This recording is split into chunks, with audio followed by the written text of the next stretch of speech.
Remue ménage. Remue ménage.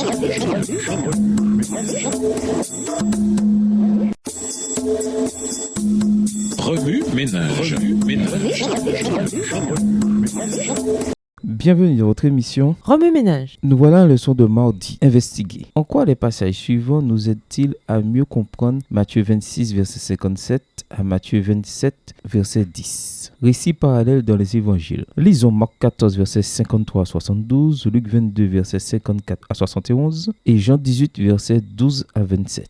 Marc 14 et versets 53 à 72. Ils emmenèrent Jésus chez le souverain sacrificateur où s'assemblèrent tous les principaux sacrificateurs, les anciens et les scribes. Pierre le suivit de loin jusque dans l'intérieur de la cour du souverain sacrificateur. Il s'assit avec les serviteurs et il se réchauffait près du feu. Les principaux sacrificateurs et tout le Sanhédrin cherchaient un témoignage contre Jésus pour le faire mourir et ils n'en trouvaient point, car plusieurs rendaient de faux témoignages contre lui, mais les témoignages ne s'accordaient pas. Quelques-uns se levèrent et portèrent un faux témoignage contre lui, disant « Nous l'avons entendu dire, je détruirai ce temple fait de main d'homme, et en 3 jours j'en bâtirai un autre qui ne sera pas fait de main d'homme. » Verset 59. Même sur ce point-là, leur témoignage ne s'accordait pas. Alors le souverain sacrificateur, se levant au milieu de l'assemblée, interrogea Jésus et dit « Ne réponds-tu rien ? Qu'est-ce que ces gens déposent contre toi ?» Jésus garda le silence et ne répondit rien. Le souverain sacrificateur l'interrogea de nouveau et lui dit « Es-tu le Christ, le Fils de Dieu béni ?» Jésus répondit « Je le suis, et vous verrez le Fils de l'homme assis à la droite de la puissance de Dieu et venant sous les nuées du ciel. » Alors le souverain sacrificateur déchira ses vêtements et dit « Qu'avons-nous encore besoin de témoins ?» Verset 64. Vous avez entendu le blasphème, que vous ensemble tous le condamnèrent comme méritant la mort. Et quelques-uns se mirent à cracher sur lui, à lui voiler le visage et à le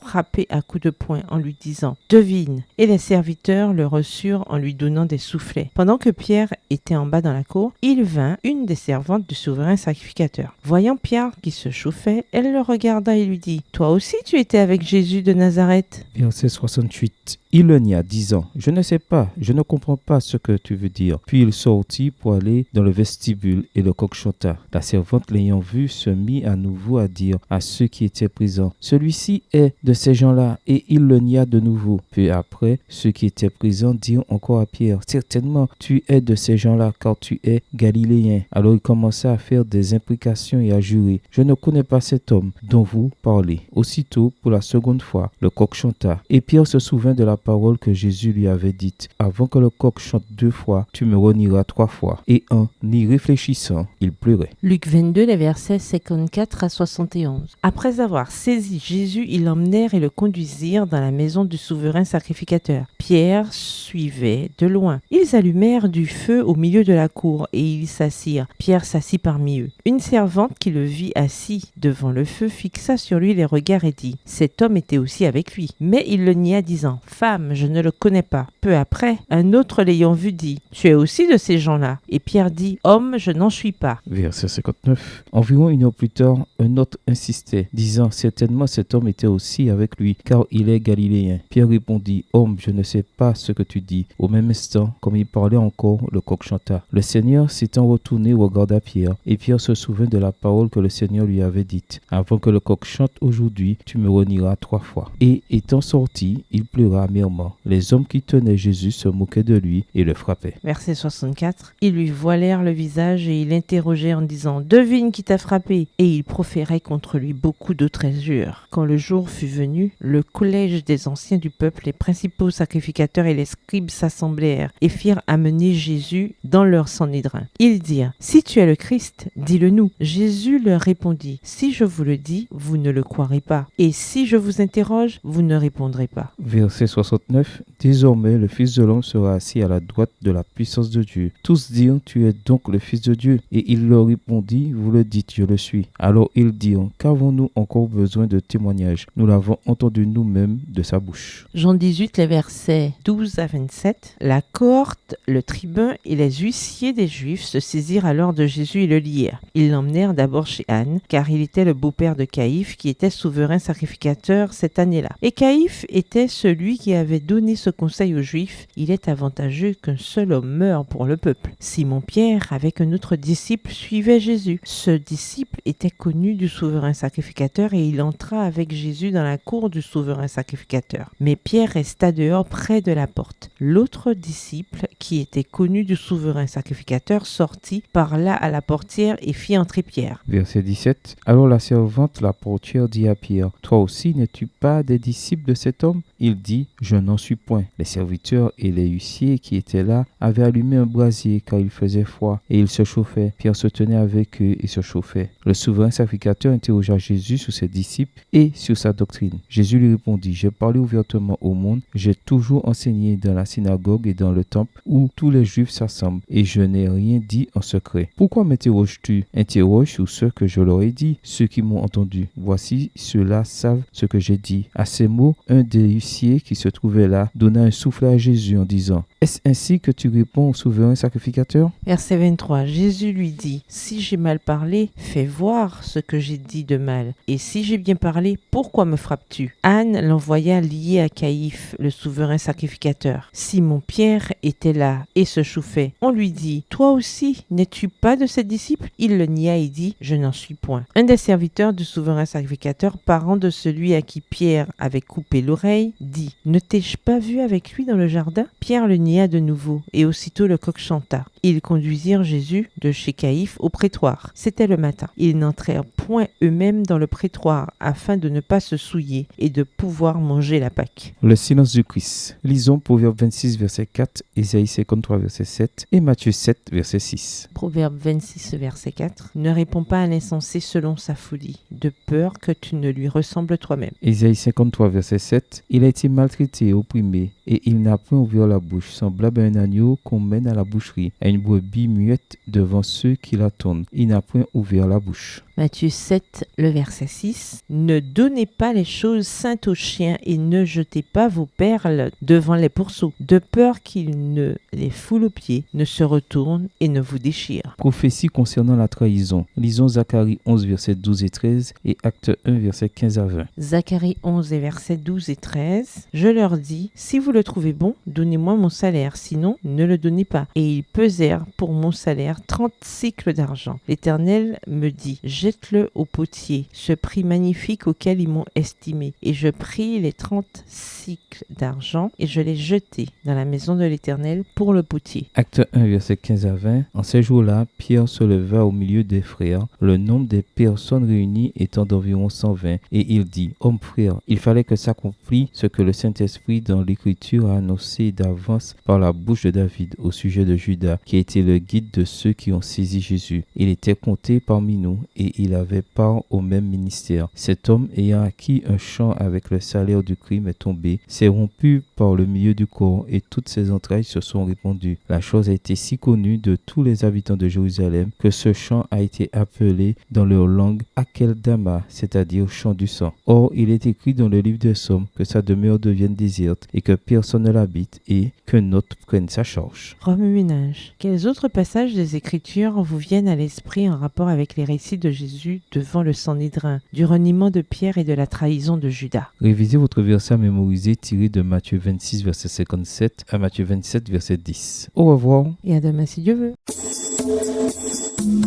Remue ménage. Remue ménage.